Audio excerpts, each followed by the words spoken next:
Welcome, Fox. I, Avinash Garg, the UPSC Digital Mentor, welcome you all to our discussion of M. Lakshmikant series that is related to the polity series for the UPSC aspirants. And this is a continuation of our earlier video that is related to chapter 5th, preamble of M. Lakshmikant, in which we had discussed the very basic things that are required while we are starting off with the constitution part. So if you had not watched that video, then I request you to just go back and watch that video before moving toward this video. And in this video, let's get started off directly with the preamble and complete our topic related to that. So let's get started. So guys, we had already discussed up to the point of 42nd constitutional amendment. Let me just dig deep into और let's revise firstly जो कि हमने last video में discuss किया था. हमने discuss किया था लेजिस्लेटिव क्या होता है, एग्जीक्यूटिव क्या होता है, जुडिशियल रिव्यू क्या होता है, बेसिक स्ट्रक्चर डॉक्ट्रिन, ये सारी चीज़ें हम लोग पहले डिस्कस कर चुके हैं और हम लोगों ने बेसिक प्रिएम्बल के बारे में डिस्कस किया. Then we discussed about the objective resolution और फिर 42nd कॉन्स्टिट्यूशनल अमेंडमेंट के अकॉर्डिंगली कौन से 3 वर्ड्स थे जो इंक्लूड किए गए थे हमारे प्रिएम्बल में. Now is the time to just get started off it and dig deep into the discussion of preamble. So I had zoomed in the preamble of our constitution. So preamble क्या कहता है? We the people of India. अभी हम आगे भी देखेंगे कि सबसे पहले क्या बोला जा रहा है, we the people of India. That means जो भी प्रिएम्बल लिख रहे हैं या जो ये प्रिएम्बल है उसे पावर कहाँ से मिल रही है, we the people of India, that is from citizens of country. तो इससे हम लोग हमेशा बोलते हैं ना, डेमोक्रेसी में वैसे भी जो पावर मिलती है वो कहाँ से जाती है, जो रिप्रेजेंटेटिव्स होते हैं उनके पास, from the people of nation. तो वही यहाँ पे भी है, जो प्रिएम्बल है उसे पावर कहाँ से मिल रही है या अथॉरिटी कहाँ से मिल रही है, from the citizens of country. Then what they say, having solemnly resolved to constitute India into sovereign, socialist, secular, democratic republic. अब देखो यहाँ पे ये 5 जो वैल्यूज है वो लिखा गया है. अब ये 5 वैल्यूज किस लिए चाहिए, क्या करेंगी ये 5 वैल्यूज होके, क्या होगा अगर इंडिया सॉवरन सोशलिस्ट नेशन बन जाएगा, क्या क्या मिलेगा हमें उससे. उससे ये बनेगा या उससे ये होगा कि we will have that justice. Justice किस एंगल पे या किस स्फीयर में हमें जस्टिस मिलेगा, not only for social, not only for economic, but both socio economic and political justice that will be provided to citizens. Then liberty of thought will be provided to citizens. Expression, belief, faith and worship. अब देखो, आप जब हम I do believe कि शायद हो सकता है आपने अभी आगे नहीं पढ़ा होगा कॉन्स्टिट्यूशन के बारे में, बट फॉर श्योर आप न्यूज़पेपर पढ़ते होंगे और न्यूज़पेपर में आपने ज़रूर कहीं ना कहीं पढ़ा होगा कि कैसे फंडामेंटल राइट्स के अगेंस्ट में, क्योंकि हमारी पॉलिटी में हमेशा ये चलता रहता है, राइट, कि ये उसका फंडामेंटल राइट था, गवर्नमेंट ने ऐसा नहीं किया, हमारी गवर्नमेंट सोशलिस्ट गवर्नमेंट है, उसे ये भी करना चाहिए था, बजट आया है ऐसा होना चाहिए, इकोनॉमिक सर्वे में ऐसा बोला गया. तो I am pretty much sure कि आपको फंडामेंटल राइट ज़रूर पता होंगे. तो जो यहाँ पे हम लोग डिस्कस कर रहे हैं वो सारी की झलक आपको फंडामेंटल राइट्स में मिलेगी. जैसे यहाँ पे क्या बोला जा रहा है, जस्टिस मिलेगा, सोशो इकोनॉमिक पॉलिटिकल, जो कि हमारे फंडामेंटल राइट्स में इंश्राइंड है. फिर लिबर्टी ऑफ थॉट मिलेगा, हमारे पास फ्रीडम है, राइट टू फ्रीडम, तो उसके अकॉर्डिंगली हम बात कर सकते हैं. देन इक्वालिटी मिलेगी, आपको पता है हमारे पास राइट टू इक्वालिटी है. So equality of status and of opportunities and to promote among them all fraternity, that is brotherhood. Brotherhood की भावना आगे लेके जाएं, इसी वजह से इंडिया के केस में सिंगल सिटीजनशिप है और किस तरह से हम सबको इकट्ठे रहना है उसके लिए रिलीजियस राइट्स मिले हैं. हमारी कंट्री सेकुलर है ताकि किसी एक रिलीजन को ऐसा ना लगे कि हम सुप्रीम हैं और दूसरे जो माइनॉरिटी रिलीजन्स हैं वो कहीं ना कहीं पीछे ना रह जाए. तो ये सब चीज़ क्या हमें दिख रहा है कि ये हम लोग जो अभी तक मैं बार बार बोल रही थी कि प्रिएम्बल में जो हमारा कॉन्स्टिट्यूशन है उसकी जो बेसिक वैल्यूज़ है उनकी हमें एक झलक दिखेगी, तो वो हमें बाकायदा दिख रही है, राइट. सो हमने क्या देखा, फर्स्टली यहाँ पे अथॉरिटी मिली, we the people of India, और फिर हम लोग क्या रिजॉल्व करते हैं, क्या बनेगा, that India will be sovereign, socialist, secular and democratic Republic, the 5 values, right. और उससे हम लोग सिटीजन्स के लिए क्या इंश्योर करेंगे, जस्टिस जो कि तीनों स्फेयर्स में मिलेगा, liberty and then equality and then fraternity. इन अब यहाँ तक आई होप आपको कुछ ना कुछ याद हो गया होगा। उसके बाद आता है एंड में क्या लिखा गया है। पहले सबसे पहले अथॉरिटी बता दी, फिर वैल्यूज बता दी, फिर सिटीजन्स को क्या क्या मिलेगा वो बता दिया। फिर बात आती है in our constituent assembly this 26 day of November 1949 do hereby adopt, enact and give to ourselves this constitution। Last में डिक्लेरेशन है कि ठीक है ये चीजें हो गई, आज के दिन मतलब तारीख बताया, आज के दिन हम ये कॉन्स्टिट्यूशन अपने आप को देते हैं, राइट। तो अभी आप आई होप अब आप समझ चुके होंगे कि किस तरह से हमारा कॉन्स्टिट्यूशन में जो प्रीएम्बल है वो डिजाइंड है। तो now let's get into the ingredients part. अभी मैंने आपको रफली एक आइडिया दिया है, अब हम और इन डेप्थ देखते हैं। तो सबसे पहले क्या है, इसमें प्रीएम्बल में शुरू में ही we the people of India, that means source of authority कहाँ से है सबसे पहले वो बताया गया। फिर जो इंडियन स्टेट है या जो हमारी गवर्नमेंट है वो किस तरह की होगी, जो हमारी पॉलिटी है वो किस तरह से चलेगी, वो वैल्यूज बताई गई, जहाँ पे सोशलिस्ट डेमोक्रेटिक रिपब्लिक की बात हुई। फिर बताया गया कि हमारे कॉन्स्टिट्यूशन क्या क्या ऑब्जेक्टिव है, कि किस ऑब्जेक्टिव से ये कॉन्स्टिट्यूशन लिखा जा रहा है कि सिटीजन्स को ये राइट मिले, जहाँ पे हमने लिबर्टी फ्रेटर्निटी की बात करी। फिर लास्ट में बताया गया कि किस दिन ये जो प्रीएम्बल है या कॉन्स्टिट्यूशन है हम लोग अडॉप्ट कर रहे हैं, जो कि अभी हमने देखा। आई होप अगर आप ये पूरी वीडियो फोकसली देख रहे हो तो आपको ये बहुत अच्छे से प्रीएम्बल का पार्ट एटलीस्ट क्लियर होता जा रहा होगा। So these four are the ingredients of our preamble। Then comes the keywords. अब हमने जितने वर्ड्स डिस्कस किए हैं हम उसके बारे में थोड़ा थोड़ा डिस्कस कर सकते हैं, बट आगे जैसे जैसे आप पूरे डिस्कशन में बढ़ते चले जाओगे तो वहाँ पे आपको ये चीज़ें और अच्छे से समझ में आएंगी। बट आई होप अगर आपने लक्ष्मीकांत स्टार्ट करने से पहले एनसीईआरटी ढंग से पढ़ी है तो आपको ये चीज़ें ऑलरेडी आती होंगी, क्योंकि लक्ष्मीकांत पढ़ने से पहले एनसीईआरटी पढ़ना ज़रूरी है। तो अगर आपने एनसीईआरटी पढ़ी है तो ये जितनी भी टर्म्स हैं वो वहाँ पे ऑलरेडी डिस्कस्ड हैं। अगर आपने नहीं पढ़ी है then do check out the description, वहाँ पे आई हैड डिकोडेड कि किस तरह से आप पूरी की पूरी एनसीईआरटी को बहुत इजी वे में और बहुत जल्दी कवर कर सकते हो, totally from the point of view of UPSC. तो you can check out the link that is in the description below. Otherwise, if you want to just go through by yourself, then also I request you to just follow the NCERTs ताकि आपको चीज़ें easily cover होनी चली जाए और आपका basic strong हो जाए। So firstly, sovereign. We are sovereign. हम लोग अपने डिसीजंस खुद ब खुद अपने अकॉर्डिंगली लेते हैं। And then come socialist. अब जो सोशलिस्ट है, सोशलिज्म में डेमोक्रेटिक सोशलिज्म भी हो सकता है, कैपिटलिस्ट सोशलिज्म भी हो सकता है, राइट, जो कि हम लोग यूएसएसआर की बात करते हैं। तो इंडिया में जो सोशलिज्म है दैट इज डेमोक्रेटिक सोशलिज्म, जहाँ पे हमारी जो गवर्नमेंट है वो डेमोक्रेटिक गवर्नमेंट है और फिर भी वो सोशलिज्म को इंश्योर करने की कोशिश करती है। और इसी वजह से हम लोग देखते हैं, अगर आपको सोशलिज्म की बेसिक वैल्यूज नहीं पता, आपको सॉवरेन की बेसिक वैल्यू नहीं पता, देन आई रिक्वेस्ट यू कि प्लीज एनसीईआरटी जरूर पढ़ें। Then come secular. सेकुलर क्या मतलब क्या है कि हमारी जो पॉलिटी है वो सेकुलर है। सेकुलर किस तरह से, नॉट इन द वे कि जो वेस्टर्न सेकुलरिज्म है, हमारा सेकुलरिज्म या Indian mode of secularism is totally different from western secularism, जहाँ पे टोटली स्टेट और रिलीजन वे अपार्ट है वेस्टर्न सेकुलरिज्म के अकॉर्डिंगली। बट इंडिया में ऐसा नहीं हो सकता, क्योंकि हमारे केस में इतने सारे रिलीजन्स हैं कि अगर हम उन्हें उनके हाल पे छोड़ देंगे तो कहीं ना कहीं टायरनी एग्जिस्ट करेगी, राइट। ऐसी सिचुएशन ना आए इसलिए हमारी जो गवर्नमेंट है वो सेकुलर किस तरह से है कि वो हर रिलीजन को एक फ्रीडम देती है कि वो अपने आप को प्रोपेगेट कर सकते हैं सब कुछ, बट उसके साथ साथ एक डेकोरम भी मेंटेन करके रखना है।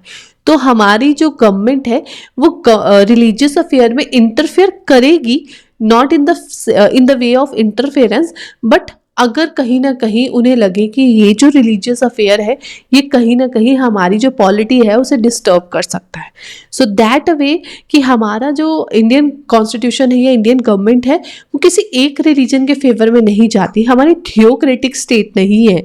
थियोक्रेटिक स्टेट होता है जिसमें स्टेट का कोई रिलीजन हो जाए, जैसे सपोज करो हमारी गवर्नमेंट डिक्लेयर कर दे कि हम मुस्लिम कंट्री है, हम हिंदू कंट्री है, तो उस केस में हम थियोक्रेटिक स्टेट हो गए, बट हम वो नहीं है। इंडियन गवर्नमेंट का कोई रिलीजन नहीं है। जब कोई भी पॉलिसी बनती है तो वो हर किसी को इररिस्पेक्टिव ऑफ रिलीजन मिलती है, राइट जो भी ये आवास योजना वगैरह है, तो इनके अकॉर्डिंगली ये नहीं पूछा जा रहा कि आप कौन से रिलीजन से बिलोंग करते हो। यहाँ पे देखा जाता है कि आप इकोनॉमिकली किस स्टैंडर्ड से हो, राइट। तो वो चीज़ें हम लोग इंक्लूड कर सकते हैं। Then comes democratic. डेमोक्रेटिक का क्या मतलब है? Democracy can be of two types, direct democracy जो कि स्विट्जरलैंड के केस में मिलता है, और इनडायरेक्ट डेमोक्रेसी जो कि इंडिया के केस में मिलता है। इनडायरेक्ट डेमोक्रेसी में क्या है कि हम अपने रिप्रेजेंटेटिव चुनते हैं जो जाके गवर्नमेंट को रन करते हैं। So that is we are running government indirectly, directly नहीं, राइट। तो इसलिए हमारी डेमोक्रेसी जो है वो इनडायरेक्ट डेमोक्रेसी है। Then comes republic. अब रिपब्लिक का क्या मतलब है कि जो भी पॉलिटी होती है, जो डेमोक्रेटिक पॉलिटी है, वो दो तरह की हो सकती है। एक तो हो सकता है कि जो हमारा हेड ऑफ द स्टेट है, कैपिटल एस वाला एस स्टेट, राइट। जो हेड ऑफ द स्टेट है वो हो सकता है कि वो मोनार्क हो, और दूसरा हो सकता है कि वो इलेक्टेड पर्सन हो। जैसे कि इंडिया के केस में है, हमारे जो प्रेसिडेंट है वो मोनार्क नहीं है, वो इलेक्टेड रिप्रेजेंटेटिव है। तो इसलिए जो पॉलिटी है, जो हमारी पॉलिटी है या हमारी जो गवर्नमेंट है वो रिपब्लिक है। India is republic. Then comes justice. अब यहाँ तक तो हमने जो स्टेट की कैरेक्टरिस्टिक्स थी वो हमने डिस्कस कर ली। अब हमने फिर देखा था जस्टिस, लिबर्टी और फ्रेटर्निटी। तो अगर हम जस्टिस की बात करें तो वो हमने पहले देख लिया कि जो हमारा कॉन्स्टिट्यूशन इंश्योर कर रहा है कि बीइंग अ सिटीजन सिर्फ और सिर्फ हमें जो जस्टिस है वो एक स्फेयर में नहीं मिलेगी, सोशो स्फेयर में, but socio economic political her sphere में हमें जो जस्टिस है वो मिलना चाहिए। अब वो कैसे होता है? जब हम इन डेप्थ जाएंगे इन कॉन्स्टिट्यूशन तो आप धीरे धीरे खुद ब खुद हर चीज समझते चले जाओगे। Then comes liberty. लिबर्टी हमारे पास है। There is difference between liberty and freedom. How many among you do understand that? And please let me know कि क्या डिफरेंस है इन दोनों के बीच में, लिबर्टी में और फ्रीडम में, by writing in the comment box. If you do know then also please write it down, ताकि जिनको नहीं पता है उन्हें पता भी चले। और if you don't know then I request you कि गूगल करो और उसे फिर गूगल करके लिखो कमेंट बॉक्स में, ताकि आपके अंदर वो चीज जो है, वो पर्टिकुलर थॉट है, वो पर्टिकुलर कंसेप्ट है, वो इम्बेड हो जाए, right. So this is your assignment, please do that. So liberty जो इंडिया के केस में मिलती है वो फुली नहीं है। आपके पास फ्रीडम है, पर फ्रीडम का मतलब ये नहीं है आप कुछ भी कर सकते हो। तो इसलिए बोला जा रहा है कि लिबर्टी है, लिबर्टी ऑफ थॉट एक्सप्रेशन सब कुछ है, पर उसके साथ कुछ रीजनेबल रिस्ट्रिक्शंस भी हमें मिलती हैं। Then comes lastly the fraternity part, that is more about the brotherhood, कि किस तरह से जो डिफरेंट अब देखो इंडिया में हमें कितनी ज़्यादा डाइवर्सिटी मिलती है, इतनी डाइवर्सिटी होने के बावजूद इकट्ठे रहना है, यूनिटी में रहना है, राइट। उसके लिए ज़रूरी है कि हम में वो सेंस ऑफ ब्रदरहुड होना चाहिए। तो वो सेंस ऑफ ब्रदरहुड लाने के लिए हमारे कॉन्स्टिट्यूशन में प्रोविजंस हैं। प्रोविजन कैसे है? जैसे एक प्रोविजन का हम डिस्कशन करते हैं, दैट इज सिंगल सिटीजनशिप, कि ऑल्दो आप किसी भी स्टेट से बिलोंग कर सकते हो, बट वो स्टेट को आप रिप्रेजेंट कर सकते हो। बट अगर हम इंटरनेशनल स्फेयर में जाएंगे तो आप इंडिया को रिप्रेजेंट कर रहे हो, ना कि उस पर्टिकुलर स्टेट को। तो यहाँ से क्या निकल रहा है कि आपकी जो सिटीजनशिप है वो इंडियन सिटीजनशिप है। कल को जब इंडिया के सिक्योरिटी को थ्रेट होगा तब आप ये नहीं बोलोगे, सपोज करो जम्मू एंड कश्मीर के एरिया में कुछ हमें थ्रेट होता है, तो ऐसा नहीं बोला जाएगा कि नहीं नहीं ये तो जम्मू एंड कश्मीर का प्रॉब्लम है, मैं तो यूपी से हूँ, मैं बिहार से हूँ, मैं यहाँ क्यों जाऊँ। नहीं, वो इंडिया की सिक्योरिटी को थ्रेट है और आप सब इंडियन हो, इसलिए हम सब लोगों को लगेगा कि नहीं वो हमारी कंट्री के लिए थ्रेट है और हम लोग उसके लिए जाएंगे। सो दैट मीन्स वो सेंस ऑफ ब्रदरहुड इनकलकेट हो, उसके लिए बहुत सारे डिफरेंट तरीके यूज किए जाते हैं। उसमें एक सिंगल सिटीजनशिप का प्रोविजन भी है। So these are some of the keywords that are there in the preamble. So let's go again to the preamble part. So we had discussed preamble में देखो सबसे पहले क्या आया, we the people of India, और जिससे कि हमें अथॉरिटी मिली, मतलब कॉन्स्टिट्यूशन को authority milli, having solemnly resolved to constitute India into a sovereign, socialist, secular, democratic republic, जो कि हमने अभी डिस्कस किया, राइट। रिपब्लिक मतलब क्योंकि हमारे इलेक्टेड रिप्रेजेंटेटिव है, ना कि मोनार्क है। एंड देन क्या सिक्योर किया जाएगा? Justice, liberty and fraternity, equality definitely, right. And inner उसके बाद लास्ट में क्या है कि किस दिन ये प्रीएम्बल जो था वो अडॉप्ट किया था। सो हमने अब देख लिया कि प्रीएम्बल क्या है, उसके कीवर्ड्स क्या है और उसके इंग्रेडिएंट्स, मतलब जो जो उसके अंदर कहाँ से अथॉरिटी मिल रही है एंड ऑल। अब लास्ट में क्वेश्चन आता है, मैंने आपको बेसिक स्ट्रक्चर बता दिया, मैंने आपको बोला कि जो हमारा कॉन्स्टिट्यूशन का जो बेसिक स्ट्रक्चर है उसकी सारी की सारी वैल्यूज हमें प्रीएम्बल में मिलती हैं। तो यहाँ पे दो क्वेश्चंस उठ के आते हैं। सबसे पहला क्वेश्चन ये है कि क्या प्रीएम्बल हमारे कॉन्स्टिट्यूशन का पार्ट है या नहीं। जैसे आपकी बुक है, उस बुक के अंदर जो भी चैप्टर्स है वो आपके इंडेक्स में लिखे होते हैं बुक के, तो वो बुक का पार्ट होता है। तो क्या प्रीएम्बल भी हमारे कॉन्स्टिट्यूशन का पार्ट है? और जब हम ये डिस्कस करेंगे तब आएंगे दो केसेस हमारे सामने। पहला केस है बीरूबारी यूनियन केस, 1960 का ये केस है।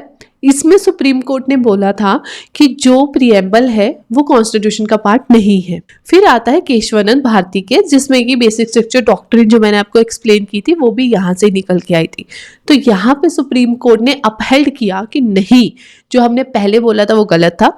एक्चुअली जो प्रीएम्बल है वो कॉन्स्टिट्यूशन का पार्ट है, बट ये जो कॉन्स्टिट्यूशन का पार्ट होने के बावजूद ऐसा नहीं है कि जो प्रीएम्बल है वो कोई वैल्यू कोई पावर दे रहा है। Neither source of power nor prohibition upon power of legislature. अब या इसका मतलब क्या है, मैंने आपको क्या बोला है कि जो कॉन्स्टिट्यूशन है उसमें बेसिकली जो प्रीएम्बल है उसमें सारी बेसिक स्ट्रक्चर की वैल्यूज है, बट आपको अगर कभी किसी चीज़ को चैलेंज करना है कि लेजिस्लेटर ने जो ये लॉ बनाया है वो सही नहीं है, तो उसमें हम प्रीएम्बल का रेफरेंस नहीं दे सकते।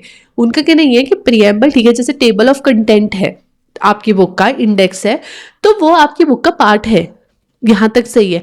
बट ऐसा नहीं है कि उससे आप कुछ सीख रहे हो, सीख तो आप चैप्टर से रहे हो, सीख तो आप यहाँ पे कॉन्स्टिट्यूशन से रहे हो, राइट। तो सेम वैसे ही जो ये प्रीएम्बल है कॉन्स्टिट्यूशन का पार्ट तो हो गया, बट अगर आपको कभी इन फ्यूचर लेजिस्लेटर को किसी चीज में मतलब कहीं उसकी पावर को रोकना है, उस ये जो उन्होंने करा वो गलत है, या लेजिस्लेटर को अगर कोई इन फ्यूचर उन्होंने लेजिस्लेटिव को अगर कोई रूल बनाना है, कोई लॉ बनाना है, तो उस केस में भी वो पावर प्रीएम्बल से नहीं ले सकते हैं। I hope it's clear, right. तो ये बेसिक चीज है कि ठीक है, कॉन्स्टिट्यूशन का पार्ट है प्रीएम्बल, केशवानंद भारती केस में बोला, बट ना ही वो कोई पावर दे रहा है लेजिस्लेटिव को और ना ही कोई उनको प्रोहिबिट कर रहा है किसी पर्टिकुलर एरिया में। तो दैट मीन्स बस वो पार्ट है, इससे ज्यादा कुछ नहीं है, इसलिए वो नॉन जस्टिसेबल है कि जो भी प्रीएम्बल के अंदर लिखा है उसके बेसिस पे हम कभी भी सुप्रीम कोर्ट में या हाई कोर्ट में जाके इस तरह से नहीं कह सकते कि ये जो लिखा है इसके अकॉर्डिंगली मुझे ये राइट चाहिए, राइट। सो ये है प्रीएम्बल के बारे में कि फर्स्टली प्रीएम्बल को बीरूबारी केस में बोल दिया गया कि वो नहीं, इसका पार्ट नहीं है कॉन्स्टिट्यूशन का, बट बाद में केशवानंद भारती केस में बोला पार्ट तो है, मगर वो ना लेजिस्लेटिव की पावर को रोक रहा है ना उन्हें कोई पावर दे रहा है, right. So this was all about the preamble कि प्रीएम्बल कॉन्स्टिट्यूशन का पार्ट है। So in this chapter I hope now it's very much clear in front of you कि क्या क्या हमें पढ़ा है। सबसे पहले हमने देखा कि American constitution was the first constitution to have preamble. उसके बाद हमने देखा ऑब्जेक्टिव रेजोल्यूशन के बारे में, 42nd कॉन्स्टिट्यूशनल अमेंडमेंट के बारे में। फिर हमने प्रीएम्बल को बहुत अच्छे से डिस्कस किया कि उसके क्या क्या इंग्रेडिएंट्स हैं, उसके क्या क्या कीवर्ड्स उसमें यूज हुए हैं, और फिर लास्ट में हमने देखा कि प्रीएम्बल कॉन्स्टिट्यूशन का पार्ट है या नहीं है। So I hope now all those pointers are clear in front of you, and please don't forget कि आपको एक assignment मिला था during the video कि आपको search out करना है freedom और liberty के ऊपर, and you have to write it down in the comment box below. I hope you like the video. If you do, then please hit the like button, and if you had not subscribed to the channel yet, then I request you to do that right now, and also hit the bell icon so that all the notification will be delivered to you. So thank you so much guys for being there. I will see you all in the next video with the next chapter. Till then, bye bye.